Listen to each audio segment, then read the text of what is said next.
Greetings, viewers. Welcome back to another episode of FitzRupee Cast featuring Dawn of War 2 Retribution. Red-Rupee here with you after, wow, a little over a month. I do apologize for that extended hiatus on this show. I intended to take a little break after my last DLC giveaway, but I ended up, after the first couple weeks, getting a sore throat. Then I was unable to cast, and then work got a little crazy with overtime, etc., etc. Life just kind of happens. Anyways, I'm back, and when I'm gone, don't forget there are other casters out there. Steve Bud's been doing some great casts over on his Budcast channel with Mr. CC13 recently, and don't forget Indrid. That man's a beast, never stops casting DoW2, always has some great matches over on his channel. Lots of other stuff's been happening as well. Of course, the Elite mod's constantly been upgrading. Mr. Eye of Horus and Kael'thas's been doing a great job with that. Grey Knights are actually coming into the fold now, so if you haven't checked out Elite mod, now's a great time to do it. Head over to DoW2Elite.com for all your Elite mod info.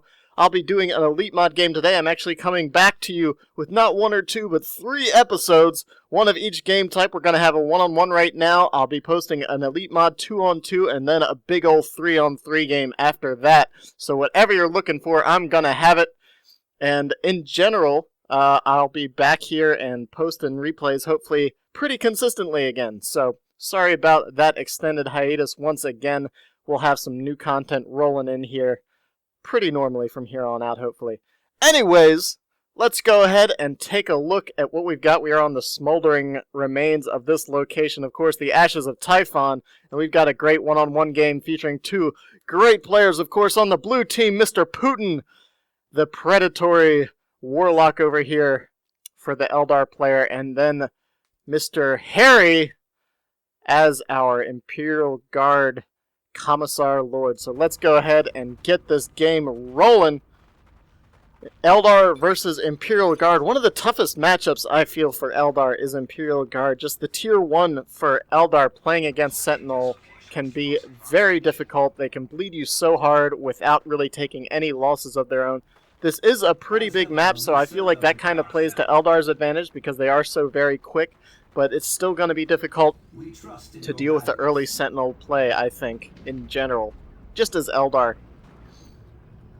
So Commissar Lord, not really, no one really doing anything too tricky. Actually, we might be seeing a double Sentinel build here.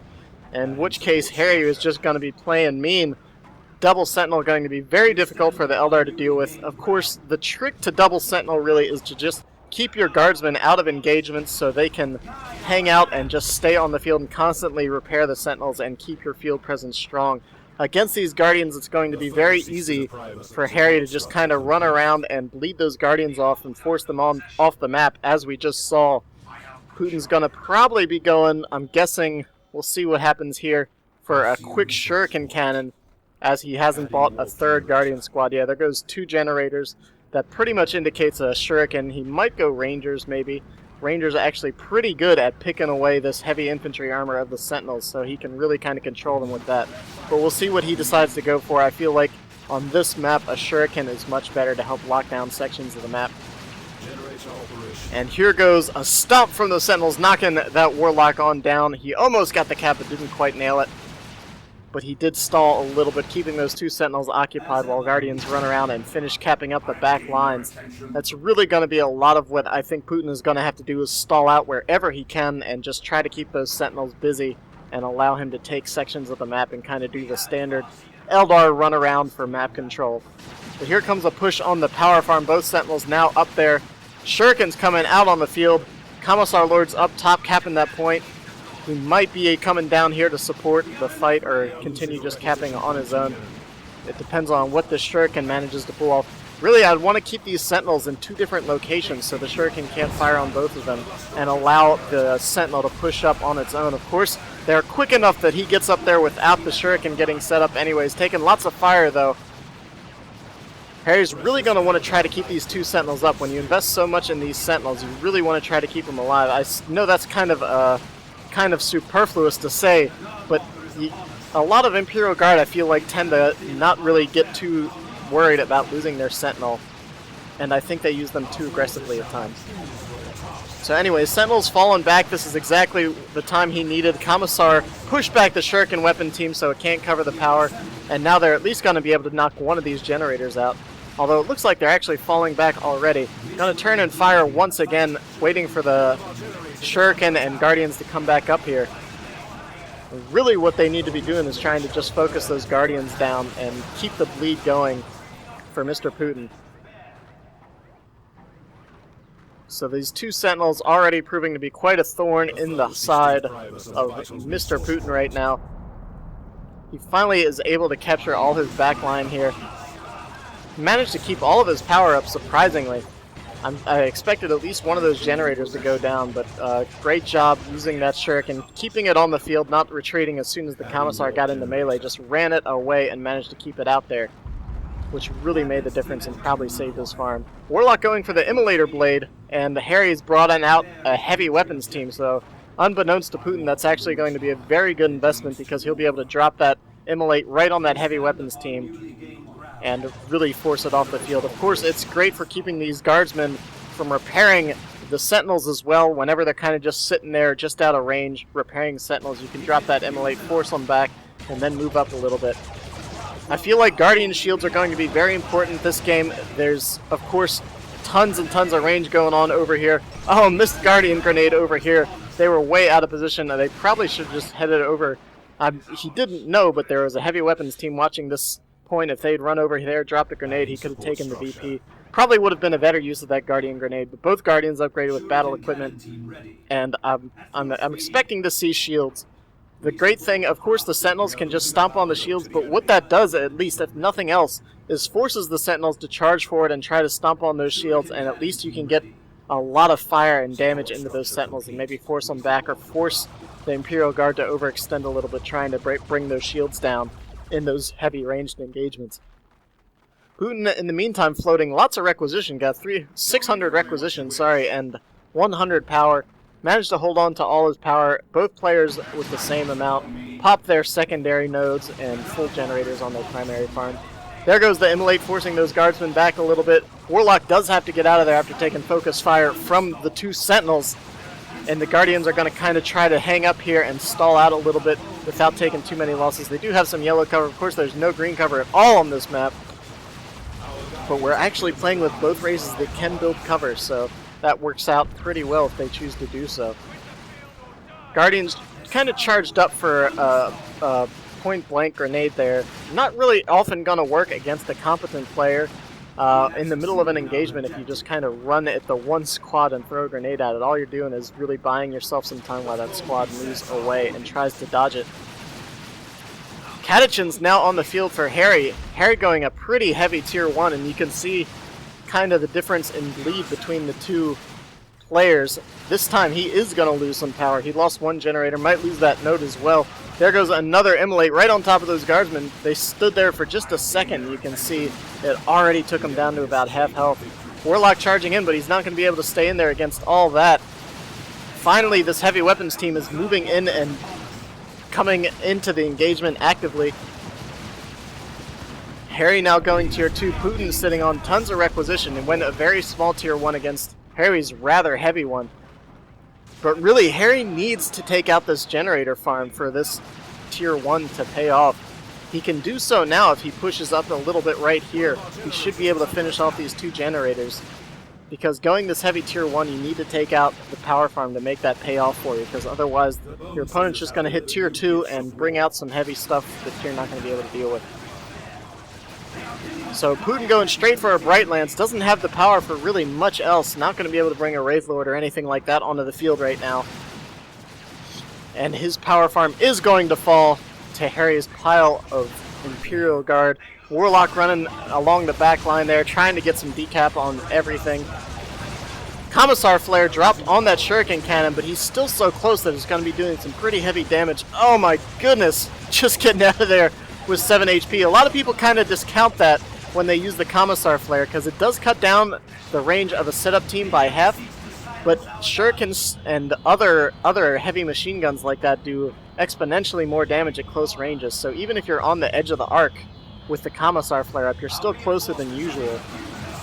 to a setup team. Sentinel getting very low to this Bright Lance. I'm not sure. Putin might not be paying attention, and it goes down. I'm not sure what he was looking at right there. But a bit of a mistake. I think quite a misplay on his part, losing that first Sentinel. Hopefully he keeps his other one around. But that's a good win for Putin right there. Warspire's now on the field as well.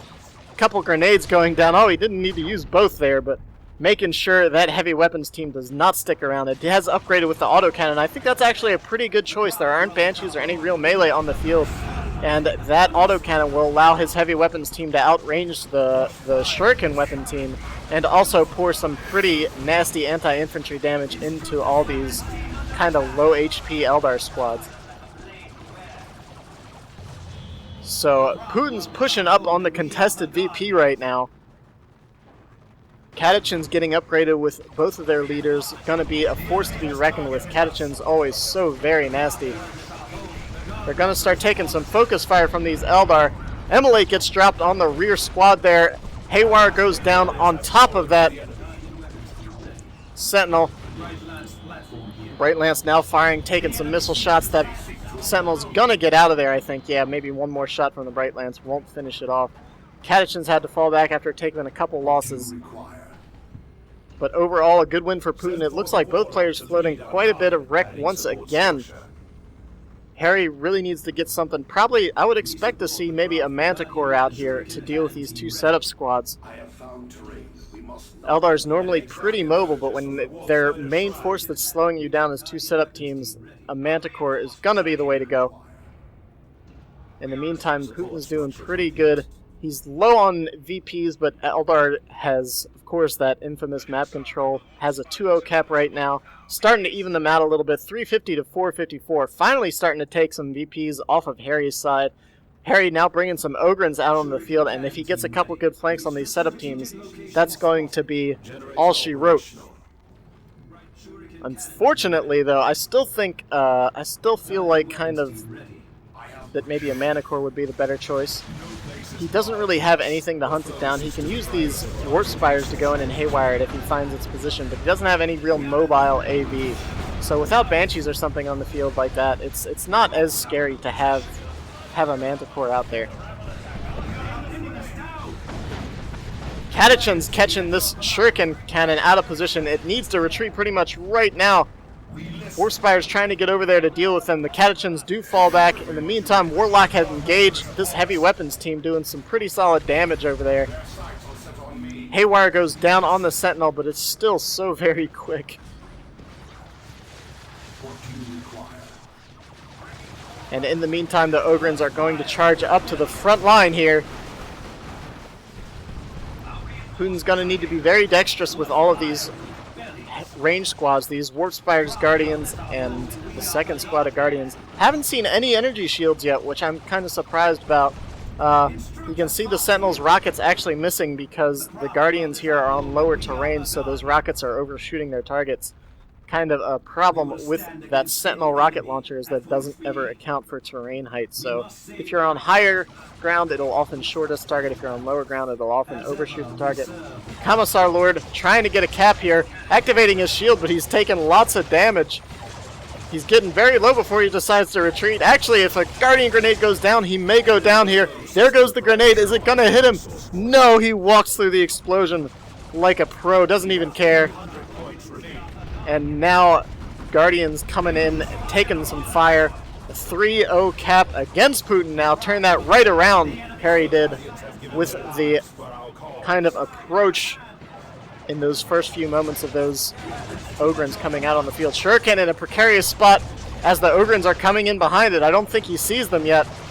Catachin's going down to tons of fire over here. Most of the Eldar forces on this side. But a good distraction. Unfortunately, those Ogrins aren't going to be able to do too much to that Shuriken. That was a good time to get a nasty flank in. But now the Ogrins focusing down that Warlock. In the meantime, Sentinel's trying to pour some rockets in there, but has to fall back in the face of that Bright Lance setting up. Warlock's trying to do what he can. I'm surprised, actually, that the Ogrins fell back right there. They could have easily finished off that Warlock had they stuck around. But I guess deciding that it was just better to fall back instead of risking losing an Ogrin or two. They're certainly not cheap to reinforce.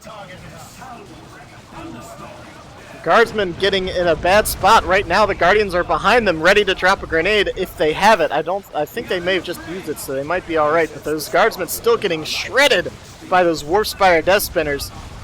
They need to retreat right now. They needed to retreat a few seconds ago. I'm not sure if they're going to get out of there. If the Warpspires warp in, they will be able to finish off that Imperial Guard Sergeant. 12, 6, 3, 1 HP. Oh my gosh, we've been seeing that quite a few times recently. A singular unit getting out with a singular HP. Very fortunate for Harry right there. His only Guardsman squad manages to stay standing. Sentinel pretty beat up, needs to get a little repair on that. In the meantime, I'm not sure why these Guardians are again charging at those Catechins. I don't know if they were trying to get a quick grenade off again or what, but it did cost a little unnecessary bleed there. Commissar Lord still vanilla, no upgrades on him. Warlock sticking with his Immolator Blade. And honestly, he's been dropping these Immolators a little early, I feel. What he wants to do is wait for these squads, wait for either the Ogrins or the Catechins or what have you, to get suppressed or slowed down by something, and then drop the Immolator when they can't fall out of it, and that can almost guarantee force a retreat on a squad when you can pull that off. Of course, Immolate doesn't do as much damage to either of these squads, but of course to the heavy weapons team and Guardsmen, it can still do some pretty amazing damage. Catechins, of course, with their fire resist armor, and Ogrins resistant to everything with their super heavy infantry. Shuriken team going way back here, trying to get that lockdown on the VP. 151 to 426. Putin really needs to do something here.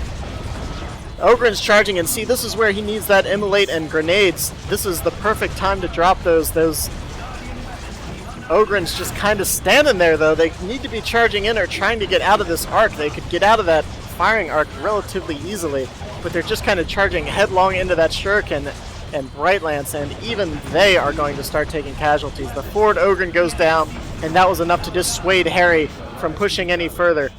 In the meantime, that autocannon's been pouring fire into the Bright Lance. Warpspire's going in, but against way too much fire right there. They're going to need to retreat almost instantly. Drop a haywire on that Sentinel. The Sentinel needs to back up. If that Bright Lance gets one more shot off, it goes down. That's the second Sentinel down, and things are looking quite a bit better for Mr. Putin as he drops a grenade on that retreating heavy weapons team. Oh no, the Shuriken, I guess, never actually captured the point. He probably selected it to capture, and maybe it didn't. That's unfortunate oversight right there. That tends to happen once in a while if you click on a point. Sometimes the squad won't always go over there and cap it. They'll just go stand next to it. And if you're in the middle of an engagement, you're probably not going to notice that.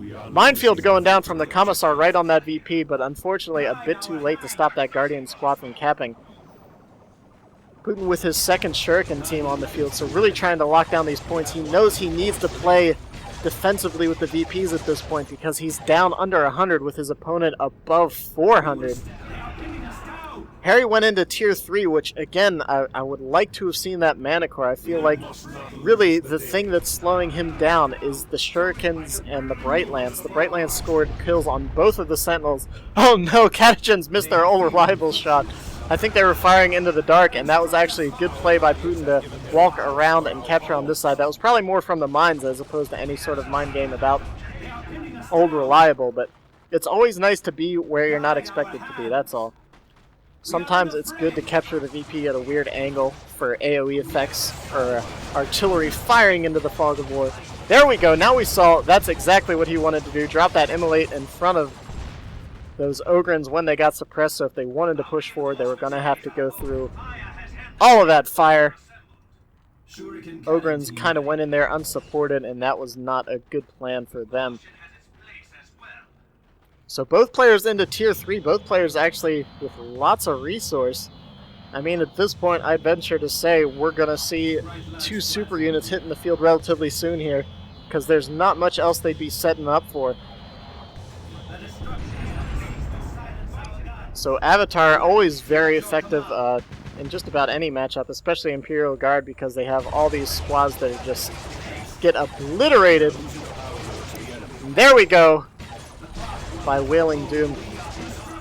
And again, that's the way I want to see these grenades used. He's kind of been using these grenades at unfortunate times, and you really want to use your grenades strategically, because there's been a couple times I've seen him throw an easily dodgeable grenade, and then a few seconds later there's a really great opportunity in an engagement to use them. So here come the Ogryns once again. They realize they can't deal with all that. The Shuriken was set up, turned around and ready for them.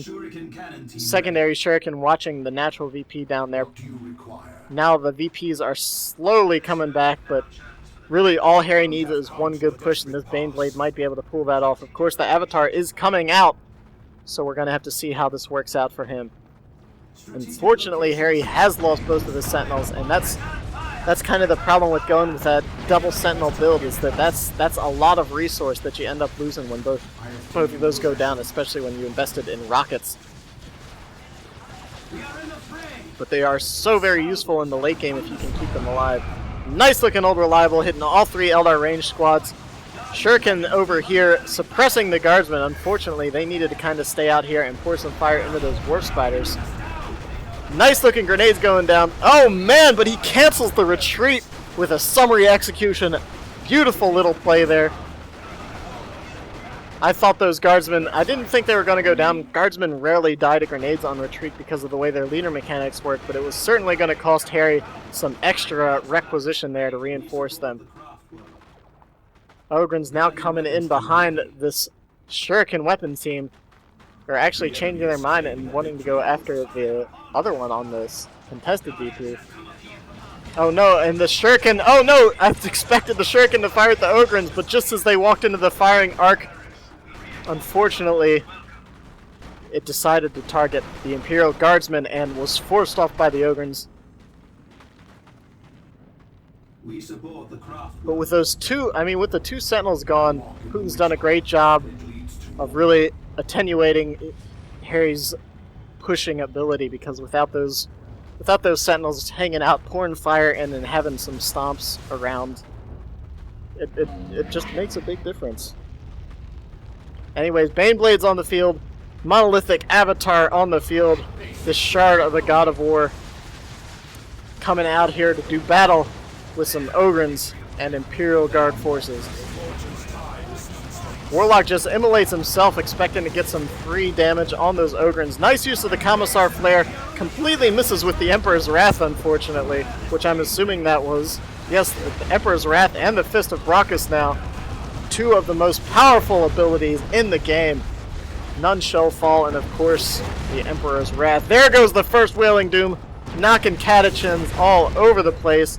In the meantime, down bottom, we got the Bright Lance on capping duty. Gonna cap that VP and probably come up here and start pouring some fire into the Baneblade. Avatar's kind of beat up. Demolisher Cannon goes down on those Guardians, prevents the decap of the VP. Autarch calling right on top of that autocannon, though. And I honestly think this is suddenly looking a lot better for Putin. This Baneblade's kind of out of position with this Bright Lance right behind it. The Avatar in pursuit. And nothing out here to support it. There's nothing worse than having a heavy tank out without any infantry to support it. That Bright Lance is going to get knocked over. Yep, my Old Reliable. In the meantime, that Baneblade's still retreating, trying to get out of there. Another Wailing Doom coming in right on those Guardsmen. Oh, and they get obliterated.